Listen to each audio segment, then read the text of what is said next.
Have you ever spent an entire day trying to control one small result? Maybe you kept checking your email because you were waiting for a promotion. Maybe a coworker changed the plan, or someone you care about did not respond as expected. Through the surrender experiment, you will learn how to let go without giving up, reduce mental stress, and build useful English for talking about mindset and inner peace. You may tell yourself, I just need this situation to go my way. Then I can relax. But even when one problem ends, another one appears. This is the control trap. We believe safety comes from making life match our personal preferences. Yet the harder we try to control every detail, the more tension, fear, and mental noise we create. Michael A. Singer offers a very different idea. Surrender does not mean becoming weak, passive, or careless. It means letting go of your inner fight with reality, while still taking clear and responsible action. In this video, we will explore the difference between the voice in your head and the awareness that hears it. We will learn how to face fear, release judgment, work with uncertainty, and act without becoming emotionally trapped by the result. Along the way, you will hear practical words and expressions you can use at work, in relationships, and in daily conversations. So let us begin with one simple question. What if the biggest source of stress is not life itself, but your demand that life must follow your plan? The surrender experiment is a personal story and a practical study of inner freedom. Michael A. Singer is also the author of The Untethered Soul. He studied economics, practiced yoga and meditation, helped build a spiritual community, taught himself computer programming, and later became the founder and chief executive of a major medical software company. That combination makes his story unusual.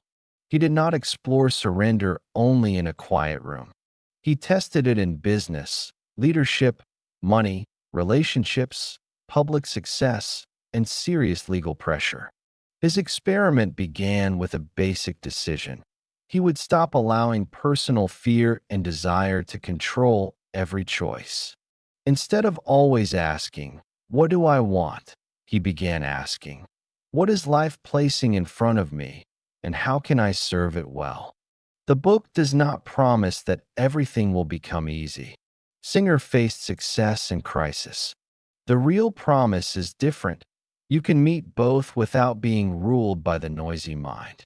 This book is especially useful for people who overthink, resist change, fear uncertainty, or become emotionally attached to one result. Its central lesson is not to escape life, but to participate in life with less inner friction. 1. See the control trap. Most stress begins when reality does not match a personal preference. A preference is simply a picture in the mind. You may prefer a sunny weekend, a friendly manager, a fast reply, a stable market, or a perfect plan. Preferences are normal. The problem begins when a preference becomes a demand. The mind says, "This must happen," or "that must not happen." Then life moves in another direction. At that moment, there are two events. The first event is outside you. The meeting is canceled. The client says no. The weather changes. The second event is inside you. Your mind judges the change, fights it, and creates a story about why it is terrible. Singer's experiment focuses on this second event. You cannot control all outside conditions, but you can notice when your mind turns a simple fact into a personal battle. Why does this matter? Because control has a hidden cost. It uses attention. It creates tension in the body. It makes you repeat the same thought. It also narrows your view. When you are busy protecting one expected result, you may miss other useful choices. Consider an employee named Rachel. She has worked hard for a promotion. She believes she deserves it, and perhaps she does.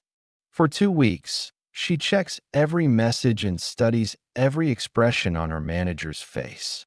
She cannot focus on her current projects because her mind is already living in the future. Then another person receives the promotion. Rachel feels disappointed. That feeling is natural. But her mind adds more. My career is over. They do not respect me. I must leave today.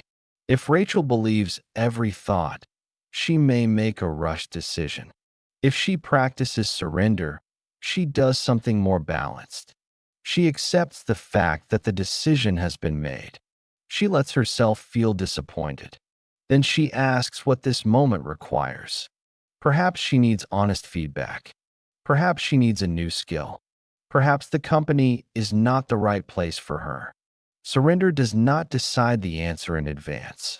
It creates enough inner space to see the answer clearly. Common mistake. Some people hear this idea and think, so I should not have goals. That is not the lesson. You can prefer one outcome and work toward it. The practice is to stop treating that preference as a condition for peace. Try this. When a plan changes, say, this is what is happening now. What is the most useful next step? 2. Notice the voice. Return to awareness. The voice in your head is an experience you have. It is not the whole of who you are. Singer's inner journey began when he clearly noticed the constant mental voice. That voice comments on almost everything. It reviews the past, predicts the future, compares people, creates arguments, and tries to protect you from discomfort. For many people, this voice feels so close that they never question it. But here is a simple observation. If you can hear a thought, there is also an awareness that notices the thought. Singer uses the idea of witness consciousness. In simple English, this means the quiet awareness that watches thoughts, feelings, and events without becoming completely lost in them. You do not need to stop all thought. You only need to create a little distance. Suppose a remote worker named Daniel joins an online meeting. His manager asks several hard questions about a delayed project. After the meeting, Daniel's mind begins talking. You looked unprepared. Everyone thinks you are failing. You should send a long message and explain everything. These thoughts may feel urgent, but urgency does not make them true. Daniel can practice awareness by naming what is happening. My mind is creating a fear story. That sentence is powerful because it changes his position. He is no longer inside the story. He is observing it. Next, he can feel his feet on the floor, take a slow breath, and look at the real facts. The project is late.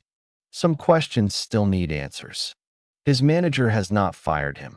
His next action is to organize the information and send a clear update. This is not positive thinking.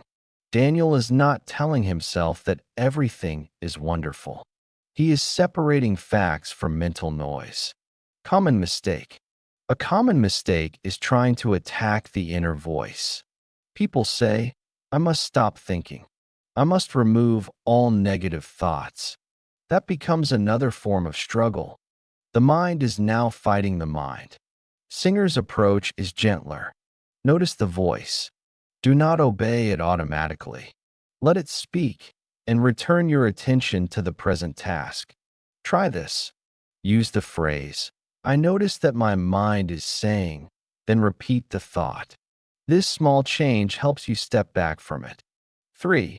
Release preference, not responsibility.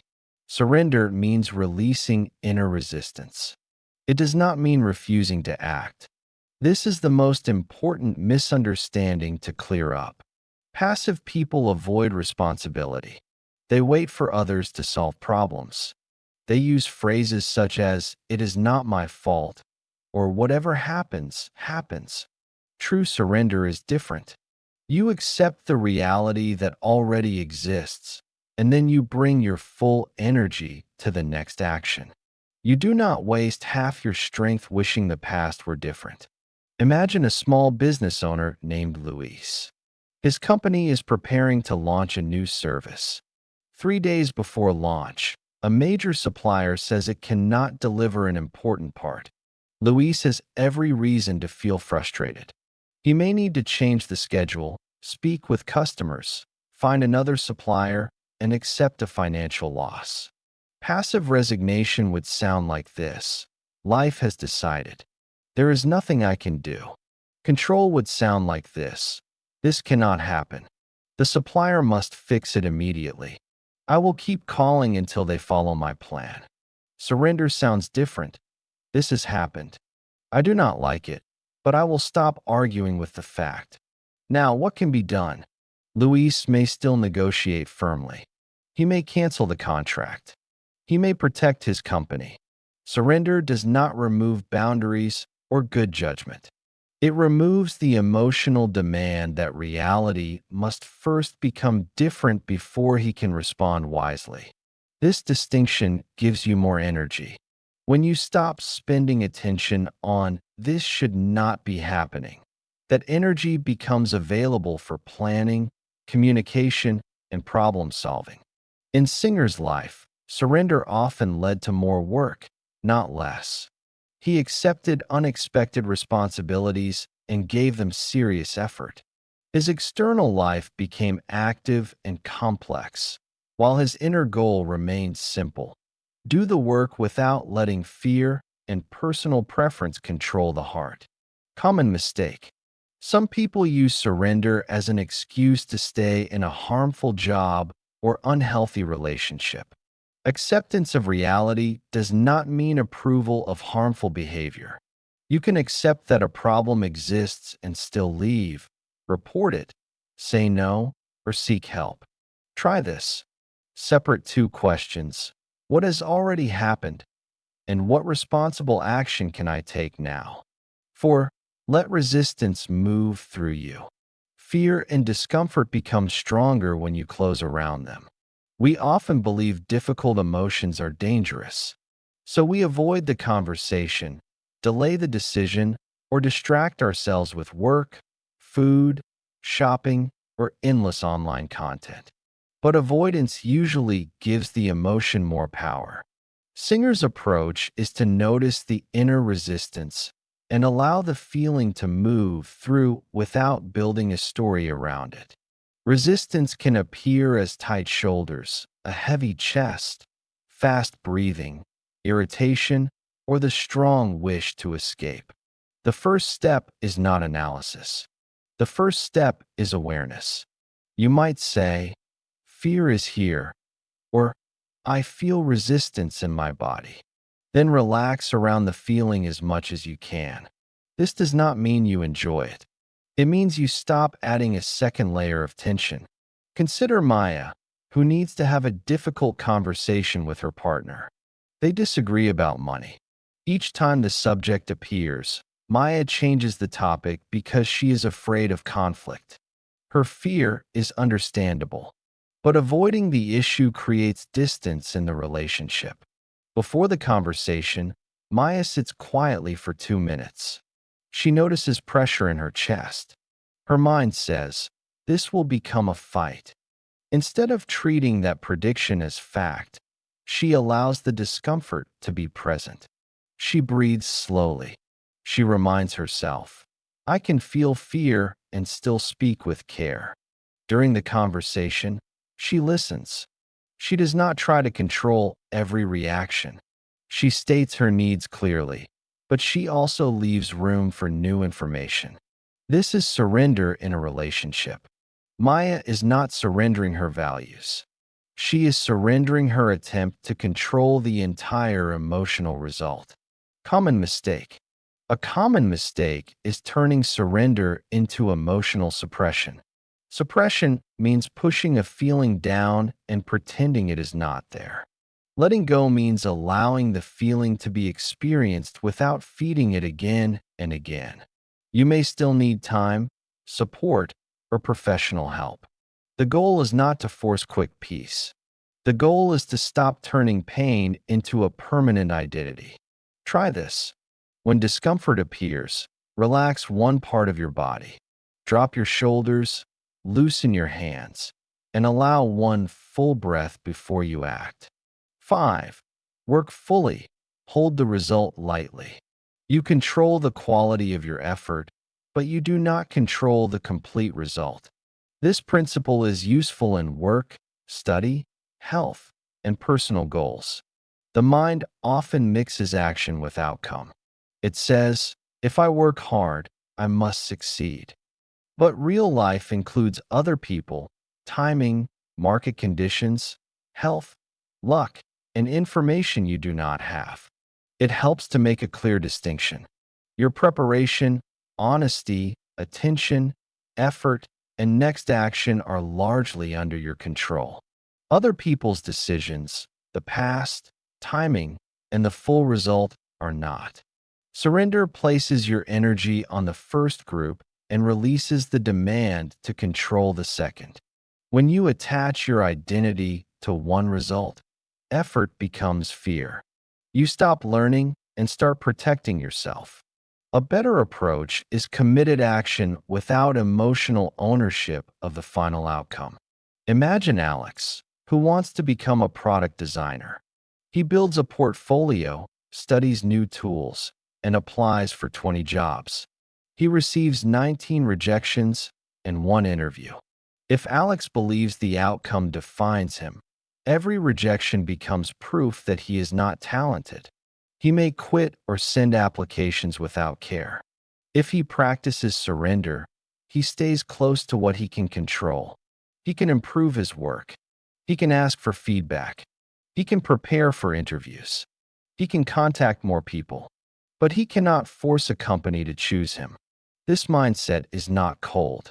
Alex still cares deeply. The difference is that his care is connected to the process, not to a demand. Holding the result lightly also improves performance. When the mind is less afraid, it can be curious. It can notice mistakes without turning them into shame. It can change direction when new facts appear.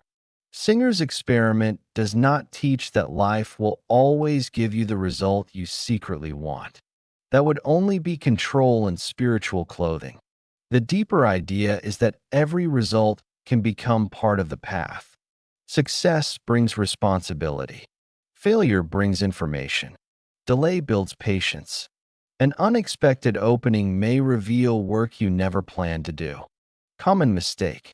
Some people say, I am not attached, but they are actually protecting themselves from disappointment. They stop trying so they cannot fail. That is not surrender. That is fear. Try this.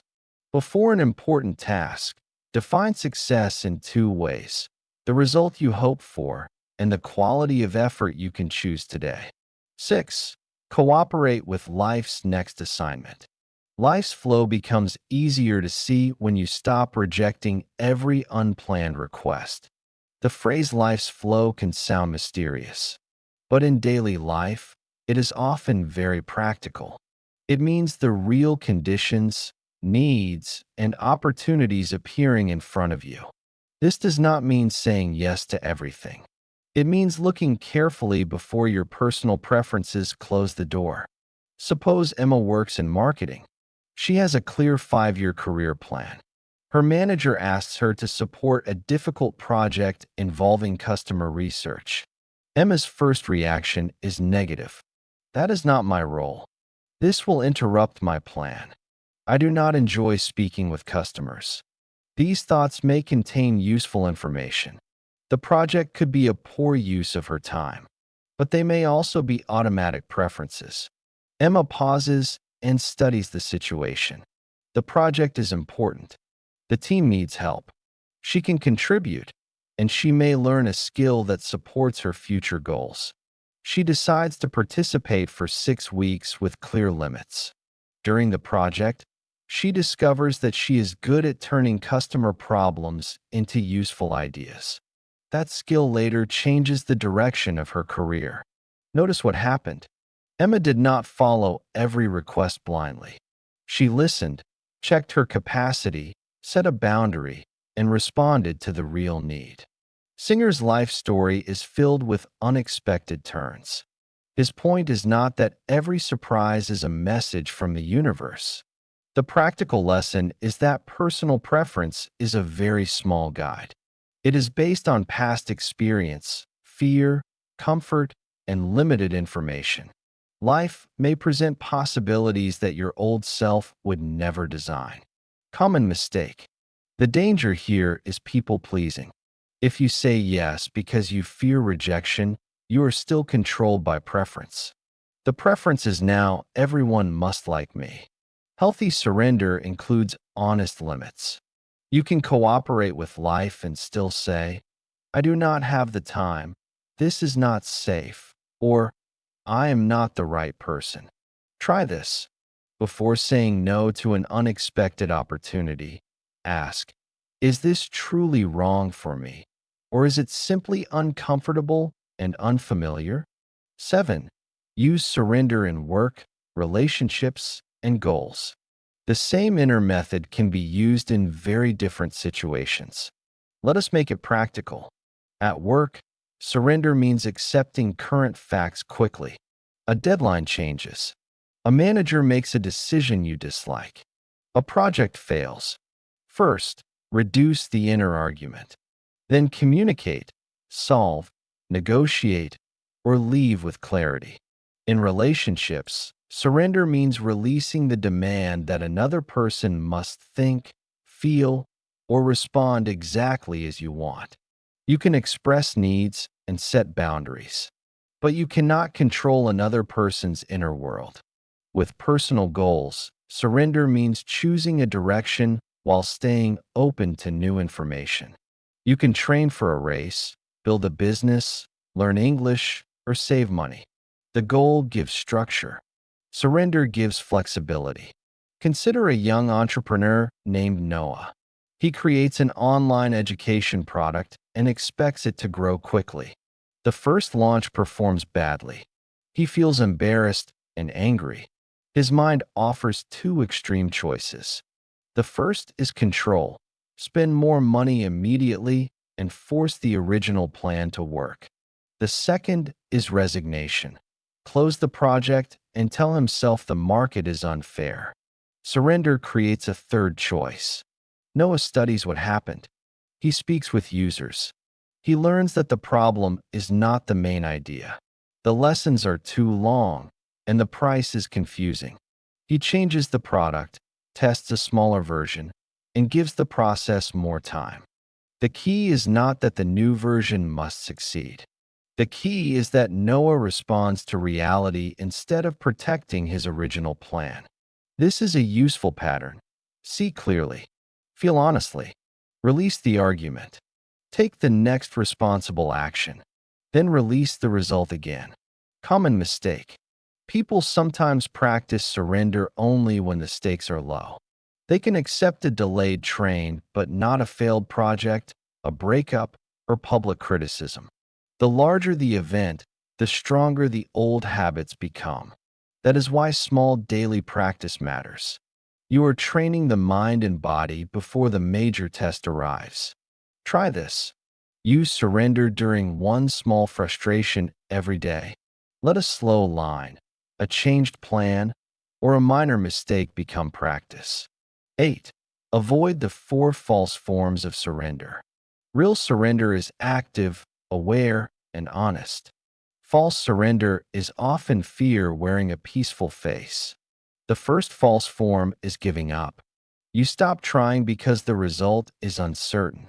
You say, I am surrendering, but inside, you are avoiding possible failure. Real surrender allows uncertainty while continuing useful action.